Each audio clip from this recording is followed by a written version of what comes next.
네, 이어서 코로나19 상황 알아봅니다. 국내 전반적인 현황 앵커 브리핑으로 정리를 해드리겠습니다. 어제도 확진자가 꽤 많이 나왔습니다. 신규 확진자 146명, 나흘 연속으로 세 자릿수를 찍었고요. 국내 발생만 떼놓고 봐도 113명으로 꽤 높은 수치가 나왔습니다. 이렇게 최근 조짐이 심상치 않아지자 방역당국은 사회적 거리두기 단계 조정을 시사했습니다. 지금의 확산세로 미뤄본다면 2, 3주 뒤에는 수도권의 거리두기 단계를 격상할 가능성이 있다는 겁니다.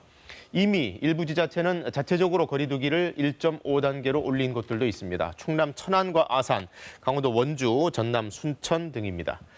집단 감염 계속 잇따르고 있죠. 충남 천안 콜센터와 관련해서는 지난 8일 이후 9명이 추가 확진 판정받으면서 누적 인원이 이제 40명대로 올라왔고요.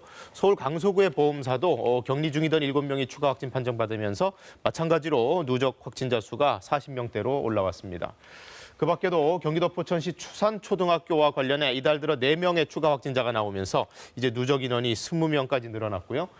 서울 용산의 국방부 직할부대에서도 확진자가 7명 나왔습니다. 지금 국방부 영내에 임시검사소가 설치됐는데요. 당초 국군복지단 소속의 공무직 근로자 1명이 확진 판정을 받았는데 그와 밀접 접촉한 것으로 분류된 200여 명 검사해봤더니 이 부대 간부 6명이 추가로 확진 판정을 받은 겁니다. 현재 나머지 부대원들을 대상으로도 검사가 진행 중입니다. 뿐만 아닙니다. 경기도 오산시의 요양병원에서도 30여 명의 집단 감염이 발생했습니다. 이 요양병원은 워낙 기저질환자들이 많은 곳이라서 상당히 위험한데요.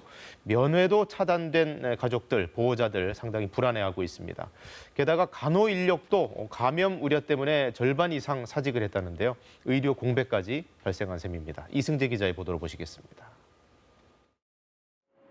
지난달 24일 첫 확진자가 발생한 오산 요양병원. 이후 방역당국은 확진자가 입원했던 병실 한 곳만 격리했습니다. 그런데 각 층에서 확진자가 줄줄이 발생하자 일주일 만에야 병원 전체를 동일 집단 격리했습니다. 초기 방역이 미흡한 상황에 현재까지 파악된 확진자만 33명. 전체 환자와 간병인 가운데 4분의 1 정도가 감염된 겁니다. 특히 음성 판정을 받고 격리된 고령 환자의 보호자들은 불안감을 호소하고 있습니다.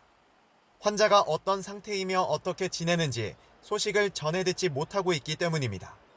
전화 자체를 아예 안 받으니까 확진자는 계속 나온다 하고 상황은 어떻게 되는 건지 가족들한테 연락도 안 주고 또 입원 환자를 퇴원시킬 수 없느냐는 방역당국의 제안에 2, 3차 확산 우려도 하고 있습니다.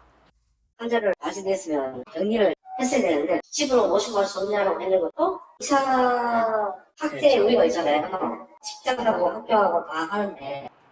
여기에 집단 감염 발생 후 간호 인력 39명 가운데 70% 가까이가 사직한 상황.